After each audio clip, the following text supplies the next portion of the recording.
Here's a shocking twist in global politics. What if the world's most powerful democracies are quietly losing their grip on key allies to a rising China?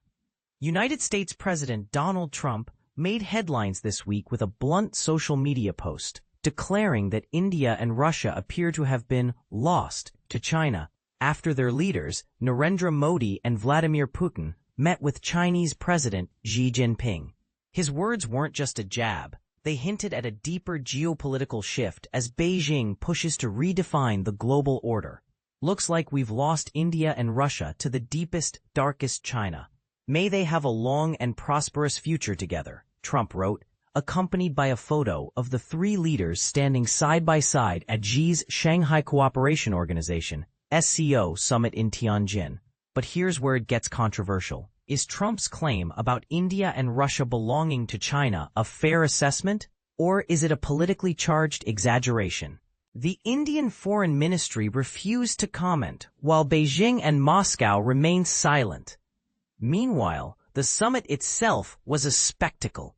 Putin and Modi were spotted holding hands as they approached Xi, a gesture that sparked both curiosity and speculation. Modi's warming relationship with China, however, stands in stark contrast to Trump's frosty stance toward New Delhi. Recent trade disputes and tariffs have strained U.S.-India ties, with Trump openly expressing disappointment in Putin but downplaying the growing Russia-China alliance. And this is the part most people miss, the article continues. India is now preparing a lifeline for its struggling exporters, who are reeling from Trump's punitive tariffs. Finance Minister Nirmala Sitharaman announced a relief package aimed at cushioning the blow of U.S. duties that now soar as high as 50% on products like textiles, jewelry, and chemicals. The tariffs, including a 25% levy on Indian oil imports from Russia, have devastated labor-intensive industries in states like Tamil Nadu and Gujarat, leading to factory shutdowns and job losses. Textiles and apparel manufacturers in Tirupur, Noida, and Surat have halted production, said S.C. Ralhan, president of the Federation of Indian Export Organizations, highlighting the dire cost competitiveness crisis. Nearly 55% of India's exports to the U.S., valued at $48 billion, now face a disadvantage compared to rivals like Vietnam and Bangladesh. Yet, India remains undeterred. Sitharaman confirmed the country will continue purchasing Russian oil, calling it an economic necessity.